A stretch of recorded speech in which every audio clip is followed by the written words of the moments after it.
hello there. Welcome to Love and Life Elevated. My name is Dr. James. Hi, I'm Dr. Deborah. And we are so grateful for you to join us today. And we've got a really important topic today. And I like to think that all of our topics are important, but this one I think is really going to hit home for every single one of us. We're going to talk about serotonin, the neurochemical that's often associated with everything from a good mood to emotional resilience and so many other great benefits. But we're going to take it beyond that and really get into the deep science around how number one, how you build it predictably, and number two, giving an opportunity to consider how, I think when I grew up, before I went off to med school, I was in this place where I thought, wow, serotonin is totally a mental game. You were thinking about serotonin before med school? Wow, I don't even know if I had ever heard about it. I had a great psychology teacher in high school, and he dropped that word a few times, and I really connected to it. So, that was great, honey. And then so we'll talk about one of the things that so many of us were led to believe when we were younger, and maybe still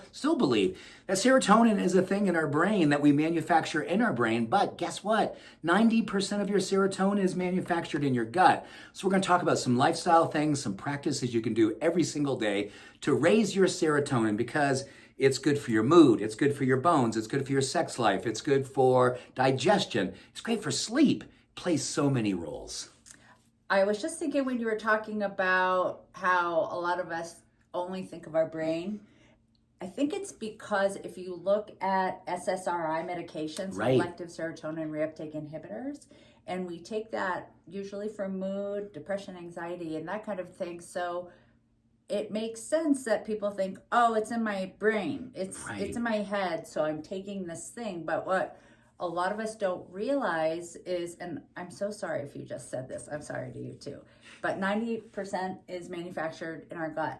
So when we are, all the things we're going to talk about today is how to enhance and improve the levels of serotonin that we're already making in our gut, but how we can even improve that and take it to the best degree. And on top of what we're going to talk about today, I want to talk about the importance of overall healthy gut microbiome and environment. But we're not going to get into the nitty-gritty in that today, since we are focusing on serotonin, but it's a part of a much bigger picture. I want to make sure we make that clear. Yeah, and so we were on our walk this morning. We always go on a walk every morning, and we like to brainstorm about things that we are feeling intimately and what we want to connect with. And so we are feeling intimate. What are you suggesting? We're feeling intimate about serotonin. And I think for me and folks that I coach, people that I work with, resilience on the emotional level is up for every single of the people I know. And it's up for me too. People? All the people that I know. And I think it's because it's hard right now. The world is really, it's a test. And certain people and certain communities are testing us.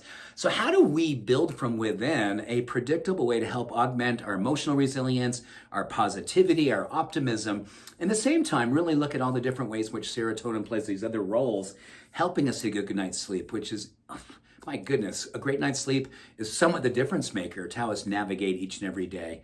So I want to talk openly about the ways in which we're going to walk through, Deb and I, the 10 ways that you can build serotonin. Tryptophan just gave my first one away. And how you can do it every single day. And just maybe a thing you can do with us, maybe make a checklist in your journal, your gratitude journal. Write down each of these 10 things and think, okay, I'm going to work on each of these every single day. And if you don't get all 10, that's fine.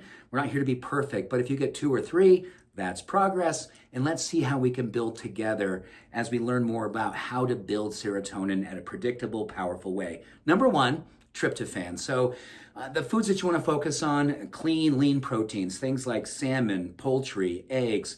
Lean proteins are really important. But also some dairy. Oh yes, dairy as well, particularly dairy. yogurt is a great one. And then combining it with complex carbohydrates, because complex carbohydrates serve as like a vehicle to help tryptophan to pass through either the gut barrier or the brain barrier to help it get in to actually be metabolically activated so your body can fully absorb and then build the tryptophan. That's a good one. I would add probiotics. So whether you take that in supplement form, which it's really important to get a good quality probiotic, but in food form, also think of your fermented foods. Think about yogurt, cottage cheese, any cultured dairy products are good sources. Certainly there's kefir, there's probiotic drinks that you can take, but you want to look for a broad spectrum probiotic that has many strains of both bifidobacteria and lactobacillus. Our gut contains so many beneficial bacteria that if you do have questions, this would be a good one to consult a functional medicine doctor about, so that they can set you on the right path, because some of us may already have a bacterial overgrowth, in which case you may or may not want to supplement certain probiotics. So that's a really good question before you just dive in. Start with foods, cultured foods, I would say, and that really helps kind of feed the good bacteria to enhance the serotonin production. That's awesome, honey. So to start, we have tryptophan, rich foods. Then we have probiotics. Number 3 is fiber. Fiber plays a tremendous role and serotonin levels. Interesting enough, they talked openly about the fact that when we want to build serotonin first thing in the morning, we do the lean protein, we bring in a complex carbohydrate that hopefully is fiber dense. That sets a tone for the entire day. Breakfast is critical because number 4, which is processed foods and sugar, which Deb will talk to in a moment ago, when we start our morning with either just too much caffeine or refined carbohydrates or something sugary, we literally defeat serotonin's attempt to be built first thing in the morning, because it's already up against cortisol levels and other things that are rising during the day. So really establish that clean, lean protein, the fiber, and making sure that that complex carbohydrate is clean and lean and not a sugar source. Yeah, so basically you already said it. Decreasing sugar, decreasing processed foods, anything that's going to steal attention away from the good stuff. You don't want your body to use its precious resources trying to deal with, well, now you're bringing in insulin. You're stealing from the pancreas, which actually has enzymes that should be breaking down the good fats, the good carbs, and the good protein.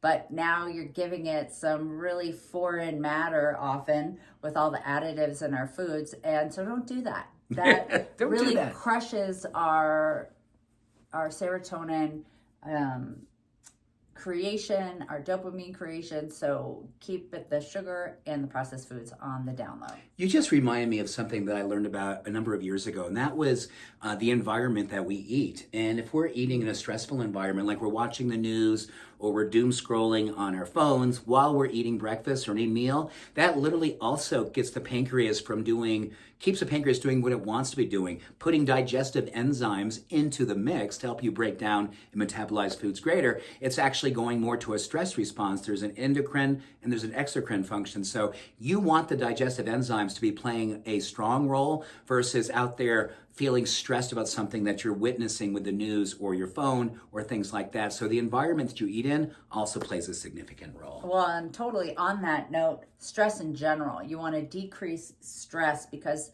think of how your gut responds when you're under stress. Some people get loose stools. Some people go the opposite direction. You feel like, oh, you've been punched in the gut. You lose your appetite. You overeat. So stress has such a crucial, intricate, dynamic role with the gut, with digestion, and with production of really essential neurotransmitters and hormones, especially serotonin. So going back to the practices we always talk about, deep breathing, meditation, calming environment, set up your space around you, decrease the clutter. Clutter is number 1 for increasing stress, and that's just one of the most simple things that you can do to get clutter out of your space, decrease the stress, so that you don't walk into a room and be like, That's such a big player. My desk is just across the room over here. Want to think my practices, end of the day, I completely clear my desk. There's nothing hanging out. There's no notes. There's nothing. It is literally a clean desk, because the following morning when I step into my office, the last thing I want to see is piles of stuff, raise my cortisol, start to make me feel disempowered. You start like you're behind and you got to catch up. And exactly. That just sets all the things. Perfect segue into number 6, which is sleep. Sleep plays a tremendous role. In fact, it's interesting. They kind of feed each other, right? Good sources of serotonin during the day helps with raising melatonin by night. So that plays a role. Interesting as well, you're going to find that a great night's rest actually helps us to resource serotonin. So the following morning, we wake up with higher levels of serotonin. Big part of this is circadian rhythm. The more that you align your sleep patterns with circadian rhythm, the greater chance you're gonna have higher serotonin, healthier quality of sleep. This all plays a role together. They kind of feel like, wow, it's so interesting. They lay out together, they support each other. It's this beautiful cycle.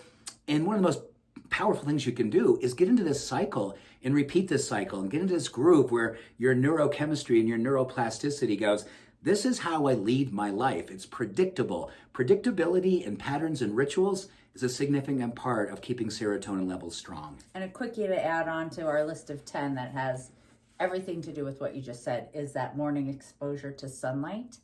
That will also help stimulate serotonin production. Yeah, so that's number 7. Number 8 is exercise. I didn't know they were in order. They're not.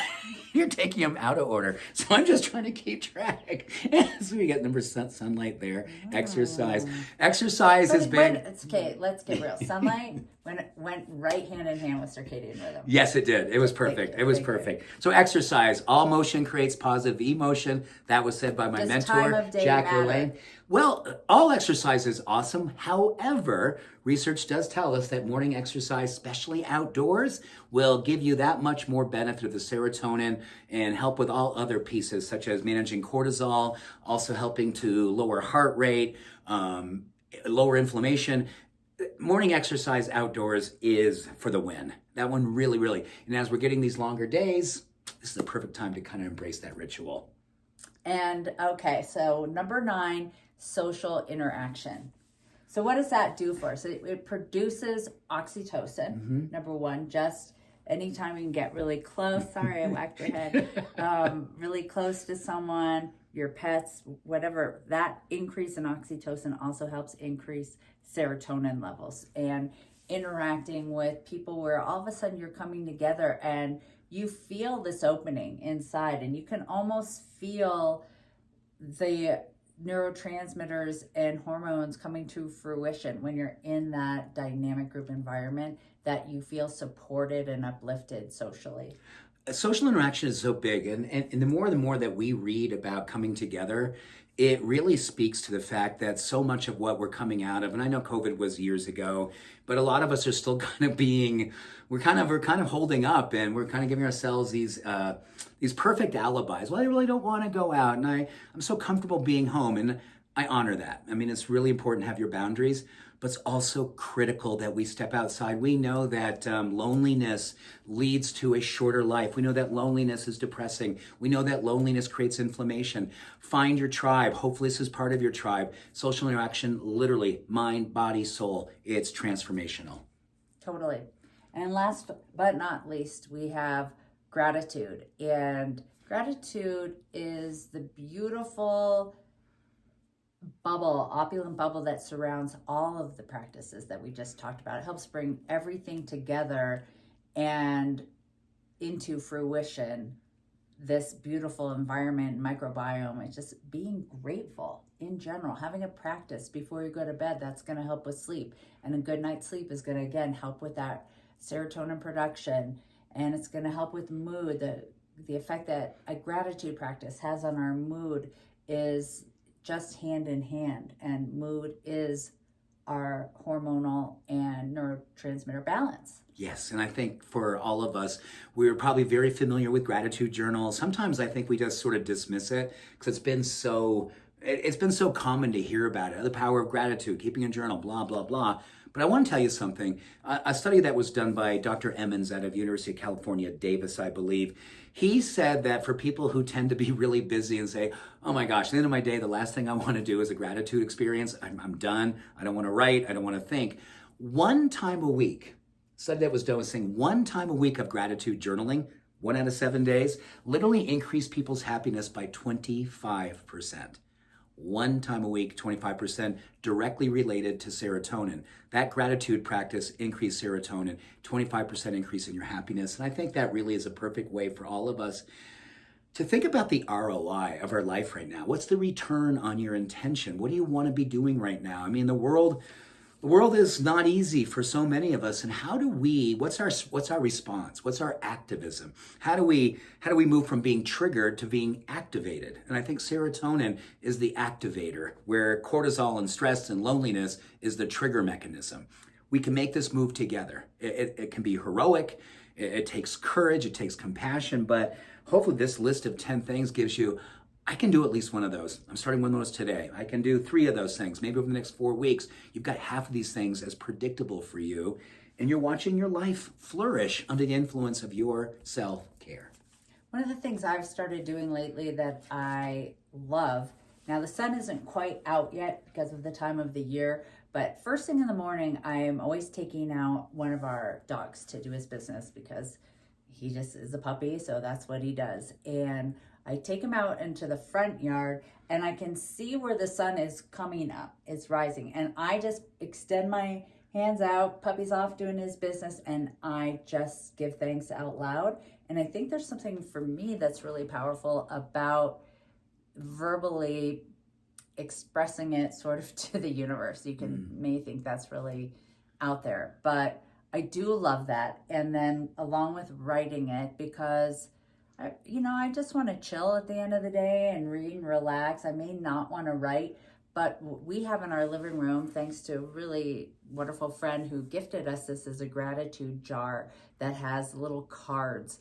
And so it just can be a sentence that you write down and on the card and you put it in the jar. And we love to then do sort of a expansive gratitude blessing on the jar at the end of the year. And you could do that with a mason jar. You could do that with a bowl. You could do that with scraps of paper. That's just something that's really fun. And when you see it regularly, you're more likely to engage in the practice.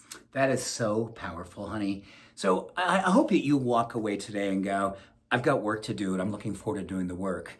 There's a beautiful way in which I think every single day we get a chance to have a self-efficacious experience, and that is simply following through on our good intentions. Here's the intention, here's the outcome. You're making progress towards that. Serotonin, serotonin, serotonin, confidence, love, openness, vulnerability, all of these move us towards this intention of realizing each and every day a day that we're proud of. So thanks, honey. Thanks for going through this list with me.